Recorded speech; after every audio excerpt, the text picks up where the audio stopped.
আল্লাহর 7টা হাসির কথা আপনাদের সামনে তুলে ধরব। আল্লাহর কয়টা হাসি?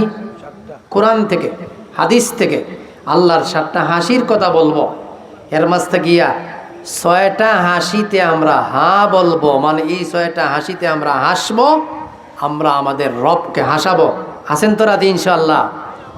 কয়টা হাসিতে আল্লাহকে হাসাবো? 6টা। আর একটা হাসিতে আমরা আল্লাহর কাছে পানা চাইব।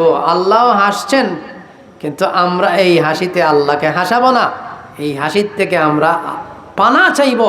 কারণ আল্লাহ এই হাসিটা দিয়েছেন রাগের কারণে, রাগের কারণে এই হাসির থেকে আমরা পানা চাই। তাহলে বলুন আপনারা যারা বসে আছেন, মোট কতটা হাসি আল্লাহর? এর মাঝ থেকে বন্দা যখন আল্লাহর থেকে নিরাশ হয়ে অন্যের দ্বারস্থ হয়, আল্লাহর রহমত থেকে বন্দা নিরাশ হয়ে যখন অন্যের কাছে ছুটাছুটি করে, অন্যের দ্বারস্থ হয়, আল্লাহর কাছে না চাইয়া অন্যের কাছে চায়, তখন আল্লাহ হাসেন আর বলেন, বন্দা তোরে তোর মারফেটো আমি বানাইলাম, তোরে তোর মারফেটো আমি জান দিলাম, মারফেটটাকে আমি তোরে দুনিয়ায় টানলাম, আমি তোরে লালন পালন করলাম, আর তুই আজ সামান্য বিপদে পড়িয়া আমি মালিকরে বলিয়া শাহজালালের মাদারও গিয়া সন্তান চাস। আল্লাহ হাসি দেন আর বলেন, বন্দা অপেক্ষা কর। আসেনি আমাদের সমাজে এমন লোক ভাই? সামান্যতম বিপদে পড়ে আল্লাহর রহমত থেকে নিরাশ হয়ে এখন সন্তান যে পাচ্ছে না, মাস যার, বছর যার, যুগ যার, শাহজালালের মাদারও গিয়া গরু সৎকা করিয়া মাদারের ফিরসাব রে কয়, ফিরসাব আমার একটা সন্তান দোকা। খার দ্বারস্থ হইল? কন্যা আল্লাহর দ্বারস্থ হইল না আল্লাহর রহমত থেকে নিরাশ হইয়া এক বন্দার দ্বারস্থ হইল? আল্লাহ তখন হাসেন আর বলেন, বন্দা অপেক্ষা কর, তুই আমারে ছাড়িয়া অন্যের দ্বারস্থ হয়েছেন। আল্লাহ একটা হাসি দেন, এই হাসির থেকে আমরা পানা চাই। আর এটা হাসি নয়, হাসির পিছনে শাস্তি রয়েছে। আজকাল আমাদের সমাজের বেশিরভাগ মানুষেরা সামান্য বিপদে পড়লেই আল্লাহ থেকে যে জিনিসটা উদ্ধার করবে এটা তার ব্রেইনে, তার মেমোরিতেও ঢুকে না। সঙ্গে সঙ্গে কার কাছে দ্বারস্থ হইবে আর কার কাছে গিয়ে উদ্ধার করবে, কার কাছে তার প্রয়োজন তুলে ধরবে, এটাই হলো আমাদের ব্রেইনে বেশি ঢুকে। কথা ঠিক না বেঠিক? অথচ হাদিসে এসেছে, আপনার যদি স্যান্ডেলের ফিতাটুকুও ছিঁড়ে তবু ওই ফিতাটুকু লাগানোর জন্য সাহায্য চাইবেন কার কাছে? আল্লাহর কাছে। এজন্য যখন একটা বন্দা আল্লাহর রহমত থেকে নিরাশ হয়ে অন্যের দ্বারস্থ হয়, আল্লাহ হাসি দেন আর বলেন, বন্দা আমি না তোরে বানাইলাম, আমি না তোর রব, আমি তা না তোর মালিক, আর তুই আমারে ছাড়িয়ে অন্যের দ্বারস্থ হন। আল্লাহ হাসি দেন আর বলেন, অপেক্ষা কর। গেল আল্লাহর 7টা হাসির একটা। বাকি রইল কয়টা চাবল?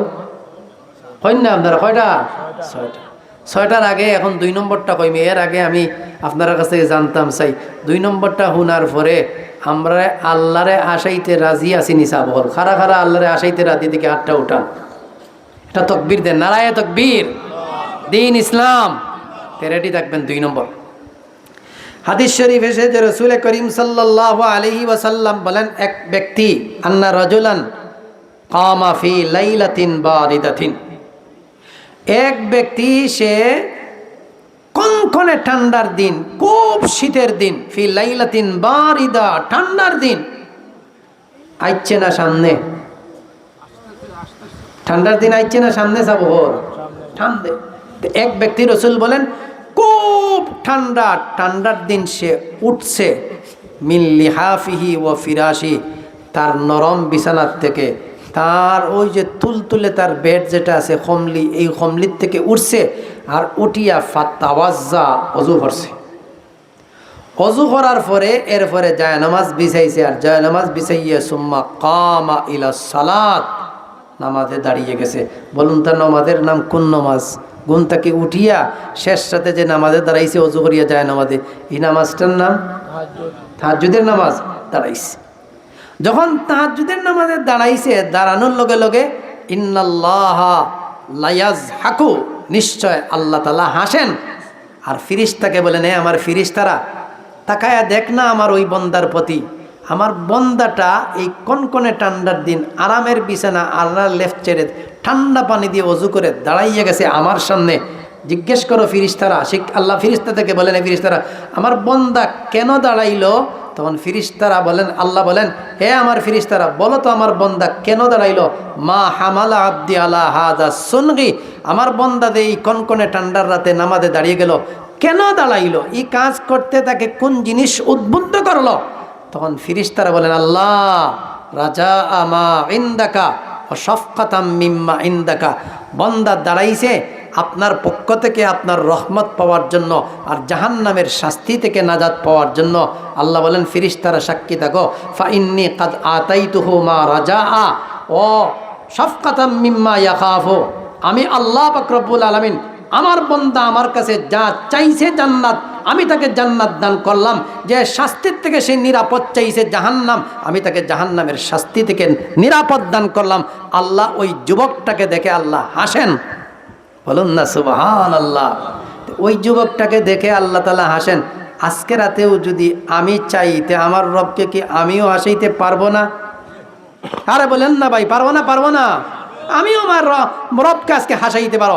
বিশ্বাস করে হে মোল্লার চরে কারণ মুসলমান, আজকে যদি একটা যুবক ভাই, না হয় আজকে একজন মুরব্বী মানুষ 3টার সময় ঘুম থেকে উঠে, না হয় তাহাজ্জুদের নামাজের সময় ঘুম থেকে উঠে আর অজু করে যদি নামাজে দাঁড়িয়ে যান, খোদার কসম করে বলছি আপনার রব আপনাকে দেখে হাসবেন, আপনার রব আপনাকে দেখে মুস্কি হাসি দিবেন। আর ফিরিস্তাকে জিজ্ঞেস করেন, ফিরিস্তারা সাক্ষী থাকো আমার বান্দা আমার কাছে যা চাইছে আমি তা তাকেই দিয়ে দিলাম। সুবহানাল্লাহ। আমরাও আমাদের মালিককে হাসানোর সুযোগ আছে না নাই? এই ব্যক্তিটা যে যুবক, সে বিবাহিত হতে পারে আর অবিবাহিত হতে পারে। এবার আসুন 3 নম্বর আল্লাহ হাসেন কাকে? একটা বিবাহিত যুবককে দেখে। রসুল বলেন যে রজুলুন লাহু ইমরাতুন হাসানা, এক ব্যক্তি তার সুন্দরী একটা স্ত্রী রয়েছে, সুন্দরী স্ত্রী। আমি আপনাদেরকে জিজ্ঞেস করবো না যে কার স্ত্রী সুন্দরী আর কার স্ত্রী সুন্দরী না, এটা জিজ্ঞেস করবো না। হাদিসে এসেছে এই ব্যক্তি তার স্ত্রীটা বড় সুন্দরী, সে তার সুন্দরী স্ত্রীকে নিয়ে একটা বিছানায় ঘুমন্ত অবস্থায় আছে। বিছানাটা হইল ফিরাশুন লাইয়িনুন, বিছানাটা তুলতুলে নরম আর খুব চমৎকার বিছানা। এই ব্যক্তি তার বিবিকেও টের না দিয়ে, বিবিকেও কোনো কষ্ট না দিয়ে, সেই বিবাহিত যুবকটা, বিবি ঘুমন্ত অবস্থায় আছে, ঘুমন্ত অবস্থায় রেখে যুবকটা আস্তে আস্তে, বিবি যেন টের না পায়, ঘুম থেকে উঠে আর অজু করে তাহাজ্জুদের নামাজে দাঁড়িয়ে যায়। আল্লাহ ওই বিবাহিত যুবকটাকে দেখে হাসেন আর বলেন, দেখো না আমার বন্দা তার নতুন বউ তুইয়া, সুন্দর বউ তুইয়া, এত সুন্দর বিছানা তুইয়া আমার দরবারে দাঁড়িয়েছে। আল্লাহ ওই বিবাহিত যুবকটাকে দেখে হাসেন। আপনারাও একটা মুস্কি হাসি দেন না ভাই? তাহলে আমরা যারা বিবাহিত আছি, আমরা ওই এর উপর আমল করতে পারবো না? পারবো না ভাই? বলুন, এর উপর আমল করলে কাকে হাসাবো আমরা? আর আল্লাহ যদি হাসি দেন তে বেজার হয়ে না খুশি হয়ে? আল্লাহর হাসির মানা খুশি। আচ্ছা, আল্লাহকে যদি খুশি করতে পারেন, বলুন তো দুনিয়াতে আখেরাতে আপনার কি দরকার বাকি থাকে? কোনো দরকার বাকি থাকে? গেল 3 নম্বর। এবার আছেন 4 নম্বর। রসুল করিম সাল্লাল্লাহু আলাইহি ওয়াসাল্লাম বলেন, এমন 2 ব্যক্তিকে দেখে আল্লাহ হাসেন, যে 2 ব্যক্তির এক ব্যক্তি হলো খুনি আর আরেক ব্যক্তি সে যাকে খুন করেছে। তে যাকে খুন করেছে আর যে খুন করেছে উভয় জান্নাতে। এটা তো আমাদের ব্রেইনে ধরে না। হুজুর বুঝলাম যারে খুন করেছে সে জান্নাতে, যে খুনি হে আবার জান্নাতও যায় কেমনে? আল্লাহ বলেন, আমার কুদরতের খেলা। যে খুন করেছে তাকেও আমি জান্নাতে দেই, যাকে খুন করেছে তাকেও আমি জান্নাতে নিয়ে, খুনি আর যাকে খুন করেছে উভয়কে একত্রিত করি, আর দুনুকে একত্রিত করে আমি আল্লাহ একটা হাসি দেই। আর আমি বুঝাইতে চাই, হে আমার বন্দারা, এটা আমি আল্লাহর কুদরতের খেলা। খুনিও জান্নাতে, যাকে খুন করেছে সেও, বলেন না, সেও। বুখারী শরীফের হাদিসে এসেছে। এবার ব্যাখ্যা হলো এই, একজন মুসলমান ব্যক্তি কাফিরদের সাথে যুদ্ধ করতে করতে সে আল্লাহর পথে শহীদ হয়েছে। বলুন, যে ব্যক্তি মুসলমান কাফিরদের সাথে যুদ্ধ করতে করতে আল্লাহর পথে শহীদ হয়েছে, সে জান্নাতি না? জান্নাতি না? সে জান্নাতি। আর যে লোকটা খুন করেছে, কিছুদিন পরে আল্লাহ তাকে তওবার সুযোগ দিয়েছেন, আল্লাহর পক্ষ থেকে তওবার সুযোগ পাইয়া সে ইমানদার হয়েছে। এবার সে ইমানদার হইয়া কাফিরদের সাথে যুদ্ধ করতে করতে সেও আল্লাহর রাস্তায় শহীদ হয়েছে। আল্লাহ সেই খুনি ব্যক্তিকেও জান্নাতে দিয়েছেন। আল্লাহ বোঝান আমার কেরেশমা, আমার কুদরতের খেলা। যে খুন করেছে সে জান্নাতে, যাকে খুন করেছে তাকেও আমি জান্নাতে পাঠাইলাম। আমি আল্লাহ সব কিছু পারি। আল্লাহ খুনি ব্যক্তি আর যাকে খুন করেছে উভয়কে জান্নাতে একত্রিত করে আল্লাহ একটা হাসি দেন। আল্লাহর কত নম্বর হাসি? 4 নম্বর। এবার আসুন আল্লাহর 5 নম্বর হাসি। 5 নম্বর হাসিটা হলো একজন সাহাবীকে কেন্দ্র করে। সাহাবীর নাম হলো সাদ ইবনে মুআজ রাদিয়াল্লাহু তাআলা। বলতে পারবেন নামটা আপনারা? বলেন তো দেখি নামটা। সাদ ইবনে মুআজ রাদিয়াল্লাহু তাআলা। হাদিসে এসেছে লাম্মা তুফিয়া সাদ ইবনে মুআজ রাদিয়াল্লাহু তাআলা আনহু সাহাত উম্মুহু। সাদ ইবনে মুআজ রাদিয়াল্লাহু তাআলা আনহুর যখন ইন্তেকাল হলো, লাম্মা তুফিয়া মানে ইন্তেকাল, সাদ ইবনে মুআজ, সাদ ইবনে মুআজের ইন্তেকাল যখন হয়ে গেল, ইন্তেকাল হওয়ার পরে সাহাত উম্মুহু, তার মা চিৎকার করে কাঁদতে লাগলেন। আপনারা বলুন তো, যদি কোনো সন্তান মার হাতে মারা যায়, কোনো সন্তান বাবার হাতে মারা যায়, তো মা বাবা কাঁদবে না? কি বলেন, কাঁদবে না? কারণ নিয়ম তো এই ছিল, ছেলে তার বাবার লাশ দাফন করবে, ছেলে না তার মার লাশ দাফন করবে। আজ দেখা যায় বাবার কাঁধে ছেলের লাশ। ভাই, লাশ তো আপনারাই বহন করি, আমরাও বহন করি, কিন্তু এই লাশটা বড় ভারী। যে লাশ, ছেলের লাশ বাবার কাঁধে, মেয়ের লাশ বাবার কাঁধে, এই লাশটা বড় ভারী হয়, এই লাশটা বড় হৃদয় বিদারক হয়। সাদ ইবনে মুআজের ইন্তেকাল, সাহাত উম্মুহু, মা চিৎকার করে কাঁদতে লাগলেন। রসুল বলেন, ও সাদের মা, না না, তুমি চিৎকার করে কাঁদো না, তুমি তোমার কাঁদাটাকে আটকাও, চোখ থেকে পানি ফোড়ক, অসুবিধা নেই, কিন্তু কন্দন করো না, আওয়াজ করে কন্দন করো না, বিলাপ করো না। তোমার জন্য সুসংবাদ আছে সাদের মা, তোমার জন্য সুসংবাদ আছে। তুমি আজ তোমার ছেলের ইন্তেকালের কারণে তুমি আজ ক্রন্দন করছো, কাঁদছো, না না, তোমার চিন্তা বিদূরিত হোক, তুমি তোমার চিন্তা টেনশন দূর করো। আমি বিশ্বনবী তোমাকে বলছি, ফা ইন্নাবনাকি আউয়ালু মান জাহিকাল্লাহু ইলাইহি। হে সাদের মা, শুনো, তোমার ছেলে তো সেই প্রথম ব্যক্তি যাকে দেখে আল্লাহ তাআলা হাসি দিয়েছেন। বলুন সুবহানাল্লাহ। মাকে সান্ত্বনা করলেন, তুমি কাঁদো কেন মা? তোমার সন্তান তো সেই প্রথম সন্তান যাকে দেখে আল্লাহ তাআলা হাসি দিয়েছেন। ফা ইন্নাবনাকি আউয়ালু মান জাহিকাল্লাহ। বলুন তো, আমার কাঁধে যদি আমার ছেলের লাশ থাকে আর আমি ধৈর্য ধারণ করতে পারি, আমার কাঁধে যদি আমার মেয়ের লাশ থাকে আর আমি যদি ধৈর্য ধারণ করতে পারি, আর আল্লাহ ওই ছেলের মৃত্যু যদি হাসি দেন ভাই, তাহলে বুঝলেন নি আপনি কতটুকু সফলতা লাভ করলেন। শুধু এতটুকু শেষ নয়, নবীজি বলেন, ও সাদের মা, কাঁদো না, তোমার ছেলে তো সেই প্রথম ব্যক্তি যাকে আল্লাহ তাআলা দেখে হাসছেন। আর ওয়াহতাজ্জালাহুল আরশ, তোমার ছেলের মরণের কারণে আল্লাহর আরশ কাঁইপা উঠছে। বলুন সুবহানাল্লাহ। তাহলে বলতে পারবেন কোন সাহাবীর মৃত্যুতে আরশ কেঁপে উঠেছিল? হ্যাঁ, সাদ ইবনে মুআজ রাদিয়াল্লাহু তাআলার মৃত্যুতে আল্লাহ তাআলার আরশ কেঁপে উঠেছিল। শুধু আরশ কেঁপে উঠেছিল না, ওই সাদের মৃত্যুর কারণে আল্লাহ হাসিও দিয়েছেন। আল্লাহ কি দিয়েছেন ভাই? হাসি দিয়েছেন। এটাও আল্লাহ তাআলার একটা হাসি। এখান থেকে আমাদেরও সবক, আমার ছেলে আমার হাতে মারা গেলে, আমার মেয়ে আমার হাতে মারা গেলে আমি ধৈর্য ধারণ করব। হতে পারে আমার ছেলের মৃত্যুতে আল্লাহ তাআলা হাসি দিয়েছেন, আমার পরীক্ষা নিচ্ছেন, আমি যদি ধৈর্য ধারণ করতে পারি। গেল আল্লাহর কত নম্বর হাসি? 5। এবার আসুন আল্লাহর 6 নম্বর হাসি। এই 6 নম্বর হাসির সংশ্লিষ্ট আয়াতটা আমি তিলাওয়াত করেছি। আয়াত হলো সূরাতুল হাসরের 9 নম্বর আয়াত। কথা বুঝরানি যাব হল, এই আগর ওয়াজিল্লাহ অত টান টুন দিতাম পারতাম না, আমারও জেলা কইয়ার হলাম। আর দোকান যদি আমল করিলেন আর একটা ভাইয়া যদি আজকে তাহাজ্জুদের নামাজ পড়িয়া আল্লাহরে আশাই লিতে পারেন, তো হয়তো ওই এক আল্লাহরে আশানির কারণে আমরা সব নাজাত পাইতাম পারি। কথা ঠিক না বেরিয়ে যাব হল। 5 নম্বরটা আসেন, এটা হলো মেহমানদারি সংশ্লিষ্ট একটা বিষয়। আচ্ছা, মেহমানদারি করা সকল নবীগণের সুন্নত, শুধু আমাদের নবীর সুন্নত নয়, সকল নবীগণের সুন্নত হইল মেহমানদারি করা। এজন্য রাসূল বলেন, মান কানা ইউমিনু বিল্লাহি ওয়াল ইয়াউমিল আখির ফালইউকরিম দায়ফাহু। যে আল্লাহর প্রতি বিশ্বাসী, যে পরকালের বিশ্বাসী, সে যেন মেহমানের মেহমানদারি করে, সে যেন মেহমানের কদর করে। আরেকটা হাদিসে রাসূল বলেন, লা খয়রা ফিমান লা ইউদিফ। হাদিসটা মনে রাখবেন আপনারা। রাসূল বলেন, লা খয়রা ফিমান লা ইউদিফ। যার ভিতরে মেহমানদারি নাই তার ভিতরে কোনো কল্যাণই নাই। তোমার ভিতরে মেহমানদারির গুণ আছে, এর মানে তোমার ভিতরে কল্যাণ আছে। আর তুমি যদি এমন হও জীবনেও মানুষের এক কাপ চা খাওয়াও না, পকেটের টাকা কমিয়ে দিব করিয়া, মেহমানদারির কোনো গুণ নাই, এর মধ্যে তোমার মধ্যে কোনো কল্যাণই নাই। আসেনি আমাদের সমাজে এমন লোক আছে। আবার এমনও আছে আপনারে খাওয়াইবার লাগি তার জান তোর মেহনত করব। আমরা তো বিভিন্ন জায়গার প্রতিষ্ঠানে ওয়াজও যাই না চাবল, কিছু কিছু মানুষ এমনও পাওয়া যায় মেহমানদারি করার লাগে এত আশিক, আল্লাহু আকবার, আখালুকি আর ওর গোয়াল মাছ আনবো, আখালুকি আওয়ার থেকে আপনার দুধ আনাইব, ওখান থেকে আপনার দই আনাইব, পিওর সব কিছু দিয়া হুজুরের মেহমানদারি করত।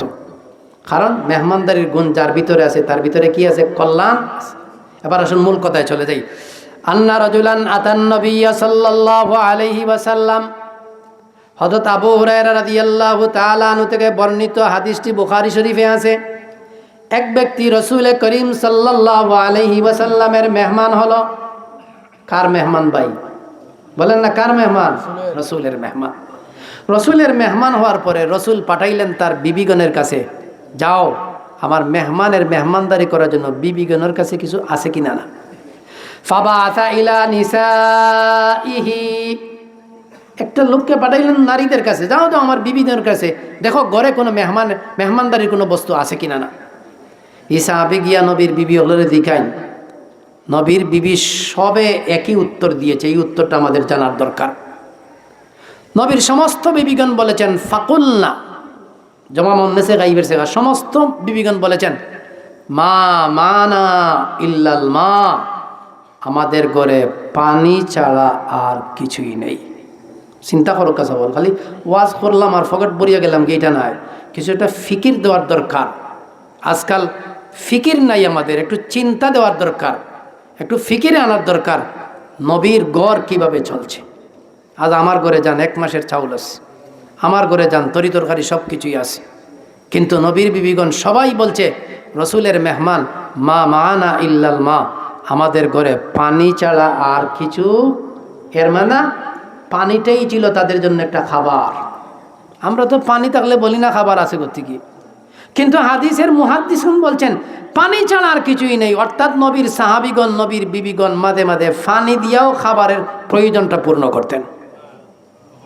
নবীর বিবিগণ যখন বললেন মা মানা ইল্লাল মা, আমাদের ঘরে খানা পানি ছাড়া আর কিছুই নাই, হাদিসের এই অংশটুকু পড়লে অন্তরটা কেঁপে যায়। আজ যে আমরা ইসলাম পেয়েছি, কত সহজে ইসলাম পেয়েছি, কিন্তু নবী তার পরিবারকে নিয়ে দিনের পর দিন, দিনের পর দিন, মাসের পর মাস গেছে, চুলাতে কোনো আগুনই জ্বলত না। কথা ঠিক না বেঠিক রে ভাই? এরপর নবীজি বললেন ফাকালা রাসূলুল্লাহ সাল্লাল্লাহু আলাইহি ওয়াসাল্লাম মাইয়াজুম্মু হাদা আও ইউজিফু হাদা, নবীজি বলেন কে এমন আছো আমার এই মেহমানের মেহমানদারি করবে। তো একজন আনসারি সাহাবী দাঁড়িয়ে গেলেন। আমি যদি জিজ্ঞাই বলে খলিল আহমদ বাগিরঘাটি হুজুরের মেহমানদারি খেয়ে করবা, দাঁড়াইবেন না আপনারা? খেয়ে অবশ্যই দাঁড়াবেন। তো নবীজি যখন ঘোষণা করলেন সাহাবায়ে কেরামের সামনে, ফাকামা রাজুলুম মিনাল আনসার ফাকালা আনা, আনসারি এক সাহাবী দাঁড়িয়ে গেলেন আর দাঁড়িয়ে বলেন ইয়া রাসূলুল্লাহ আমি আসি। রাসূল বলেন ঠিক আছে আমার মেহমানকে নিয়ে যাও। ফান্তালাকা বি ইলা ইমরাতিহি, আনসারি সাহাবী মেহমানকে নিয়ে ওনার বিবির কাছে গেলেন আর বিবির কাছে গিয়ে বললেন বিবি তুমি বুঝতে পারতেছো না, রসুলের মেহমান নিয়ে এসেছি, রসুলের মেহমানের মেহমানদারি করো। হাদিসের ইবারত আকরিমি দায়ফা রাসূলিল্লাহ, রসুলুল্লাহর মেহমানের মেহমানদারির ব্যবস্থা করো। এবার এই আনসারি সাহাবীর বিবি কি বলছেন শুনেন। এটা আনসারি সাহাবীর বিবি বলছেন মা ইনদানা ইল্লা কুতু সিবিয়ানি, আনসারি সাহাবীর বিবি বলছেন আমাদের কাছে ছোট ছোট বাচ্চাদের কিছু খাবার আছে, এছাড়া ঘরে মেহমানের মেহমানদারি করার মতো কোনো খাবার নাই, আছে ছোট ছোট বাচ্চাদের কিছু খাবার। মা ইনদানা ইল্লা কুতু সিবিয়ানি, সিবিয়ান মানা বলে না, কারো জানা নেই আপনারা সিবিয়ান মানা? বাচ্চা, বাচ্চাদের খাবার আছে, এছাড়া আর কিছুই নেই। আনসারি সাহাবী তার বিবিকে, বিবি এক কাজ করো, তুমি ওই যে বাচ্চাদের খাবার যেটা আছে ওটারে রেডি করো, হাই ই তামাকি, এই খানাটাই রেডি করো। এরপর সাহাবী তার বিবিকে বললেন আসবিহি সিরাজাকি, খানা রেডি করার পর বাতি জ্বালিয়ে দাও। আর এর পরের কথাটা ভাই দিল কাঁপে, হৃদয় কেঁপে যায়। বলছেন সাহাবী ও নাউগিমি সিবিয়ানাকি, তুমি তোমার ছোট ছোট বাচ্চাদেরকে ঘুম পড়াইয়া দাও। অলিভরি যারা বল তো বাচ্চাদেরকে ঘুম পড়াইয়া দাও। চিন্তা করুন, বাচ্চাদেরকে ঘুম পড়াইয়া মেহমানের মেহমানদারি করবেন, শেষ পর্যন্ত মেহমানদারি করলেনই মেহমানদারি। আর এই মেহমানদারি করার পর পরের দিন সকালে যখন গেলেন নবীর দরবারে, নবীজি বলেন হে সাহাবীরা, তোমরা গত রাত কি কর্মকাণ্ড করেছো আমার মেহমানের সঙ্গে, তোমরা উপাস থাকিয়া আমার মেহমানের মেহমানদারি করেছো, এজন্য আল্লাহ তাআলা গত রাত তোমাদের এই কর্মকাণ্ড দেখে আল্লাহ হাসি দিয়েছেন। আপনারাও জুড়ে সুরে বলুন আমিন। জাহিকাল্লাহুল লাইলাতা, আল্লাহ তাআলা গত রাতে হাসি দিয়েছেন। এজন্য সত্যিকার অর্থে ভাই যদি আমরা মেহমানদারি করতে পারি, তো মেহমানদারির দ্বারা আল্লাহকে কি হাসাইতে পারবো না? 7 নম্বরটা যদি আগামী বছর বাকি থাকিতে ইনশাল্লাহ বলবো।